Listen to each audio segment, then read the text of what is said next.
I'm Shannon Bream, along with Kennedy, Harold Ford Jr., Jesse Waters, and you know me, love him, Greg Gutfeld. He's a star. It's 5 o'clock in New York, and this is The Five.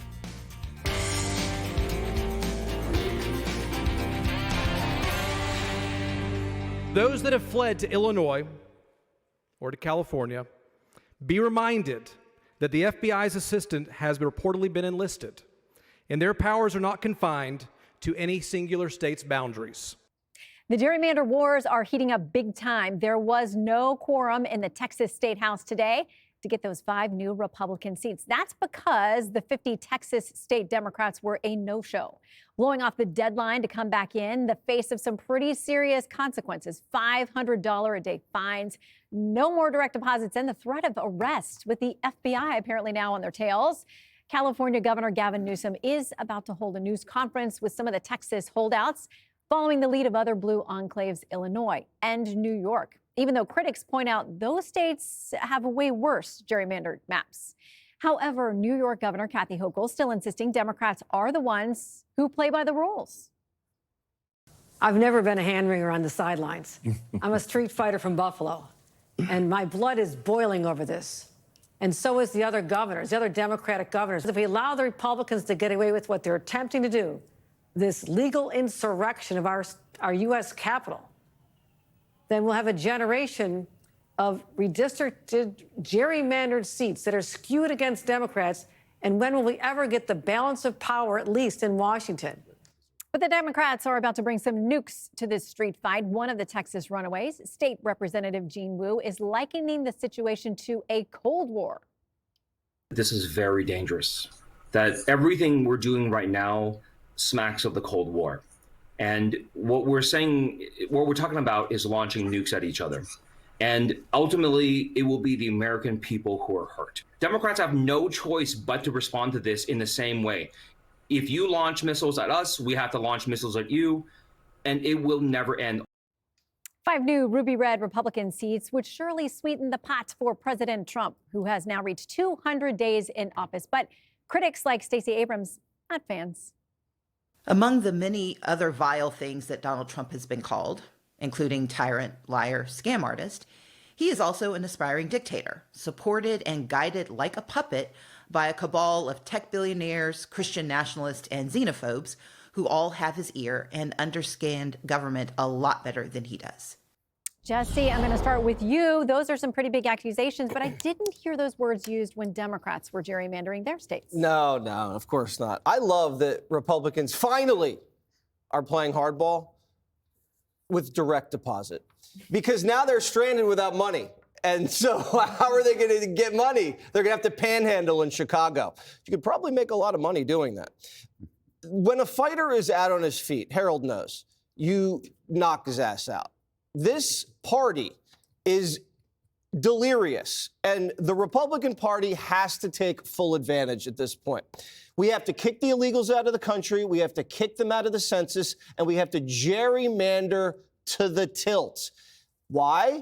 Because the Democratic Party cannot be trusted to be the opposition party anymore. They have to have a permanent minority. It used to be like, you know what? They wanted to raise taxes. We wanted to cut them. We were isolationists. They were a little bit out there.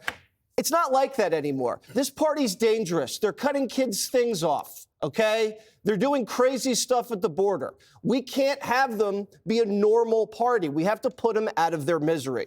Right now, they're using the N-word. Nuclear. And that usually, typically, in nation-state battles, when someone's survival is at stake, you use nukes if your back's up against the wall. And it's existential for the Democratic Party. If you think about it, if we gerrymander and they gerrymander, we have 20-seat advantage. All right? We have a Supreme Court 6-3 majority. And just the way the geography is in the Senate, you're always going to have more advantages for Republicans that way. If you can lock this in with what they're trying to do, the Democratic Party is screwed. And that's what we've been trying to accomplish for the last 3 decades. That's what they've been trying to do to us with triggering an invasion, with trying to kill the president, with trying to censor us and debank us. It's only fair that we fight fire with fire. So if there's mutually assured destruction, they don't have the fissile material to go toe-to-toe with us. We're going to survive. They're not. So I say bring it on. Well, it sounds like, Kennedy, that's what you're going to get. You've got these states threatening to do the same thing. New York is one of them. But the fact is, a lot of these blue states are already so gerrymandered. There's not a lot of, left to squeeze I think out of that orange. That's where the desperation comes from, because they started this process. And, as an independent voter, I don't like it. I don't like it in Texas. I absolutely hate it in California. California is essentially a monarchy. It is a one-party state, and they've gerrymandered themselves into a corner. They really don't have anywhere else to go. And, I'm surprised that there's any room left in Illinois, because J.B. Pritzker takes up so much of the oxygen with his big personality.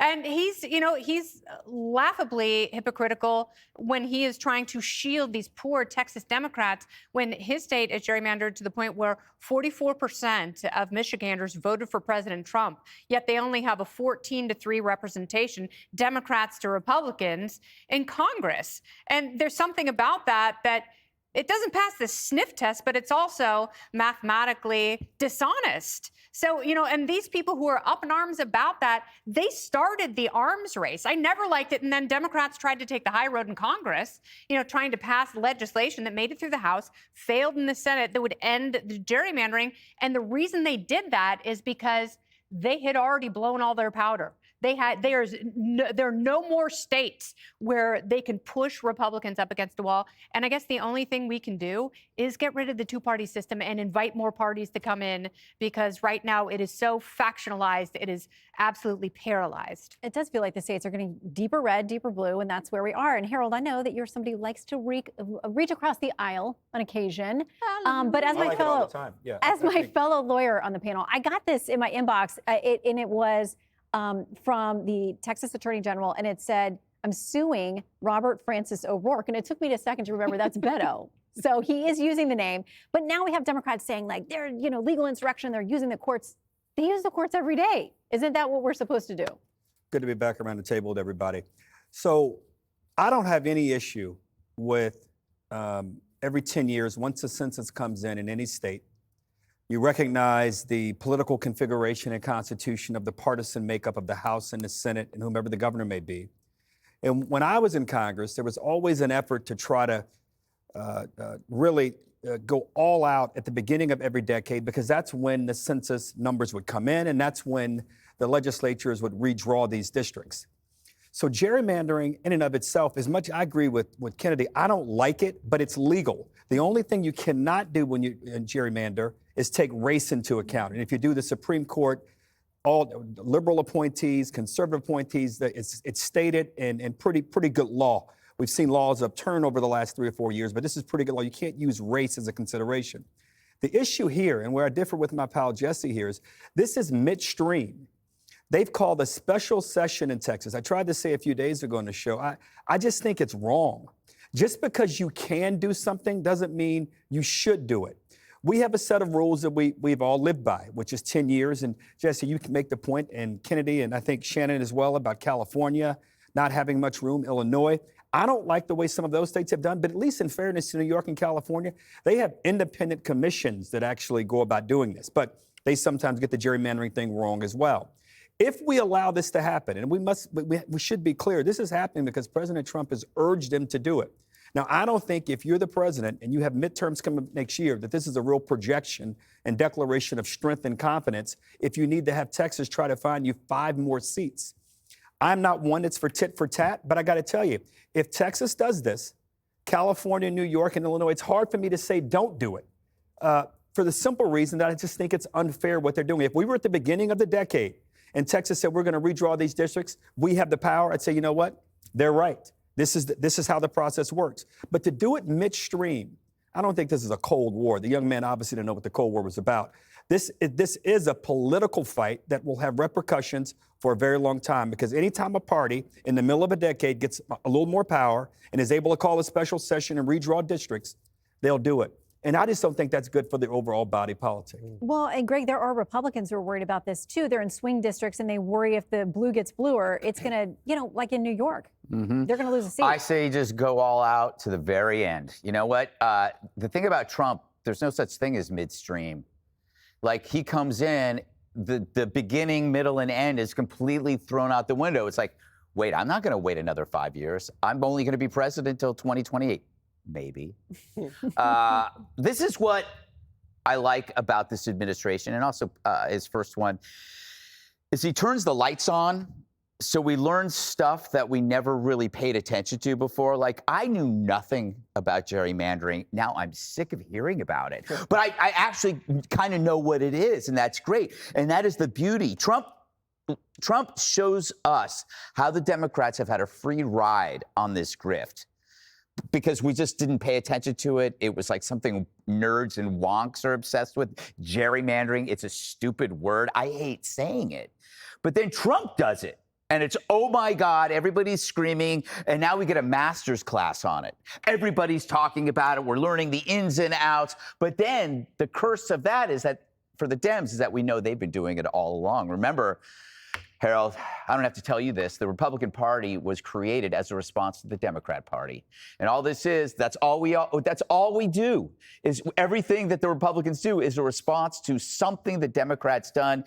And I would say that if the Dems could do it, they would do it. And it's good, as Jesse says, that they would. But the beauty of Trump is that they used to make sure we were in the dark on this. And whenever he attacks something, the lights go on.